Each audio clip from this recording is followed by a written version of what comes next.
At the end of the 19th century, Frederick Taylor, an industrial engineer at Bethlehem Steel, applied the same techniques he used to improve the productivity of machines to people. He analyzed their jobs to figure out the most efficient way of doing them and assumed that reasonable people would follow his instructions. He called his approach scientific management.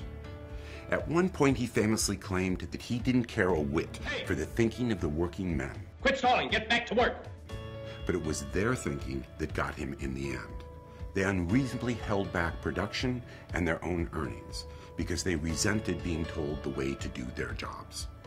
Taylor's approach is still with us today.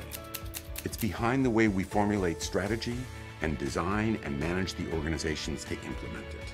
It's the conventional wisdom. But because it's based on an obsolete and flawed understanding of how people think and work, rather than improve performance, it tends to make it worse. It's why Peter Drucker wrote that so much of what we call management makes it difficult for people to do their jobs.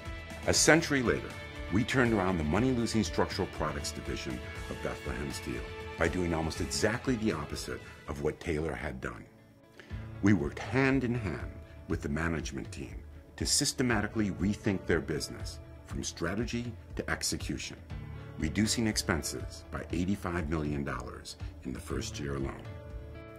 Today, with new brain scanning technology, we have a much better understanding of how the mind works.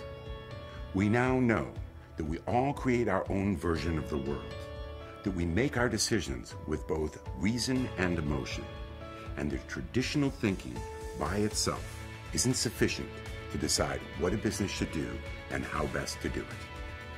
There's a new science of management based on these discoveries. It enables us to quickly create intelligent organizations that are focused, aligned, and engaged, and dramatically boost performance. We call it smart execution. In the 21st century, the competitive advantage is the human mind.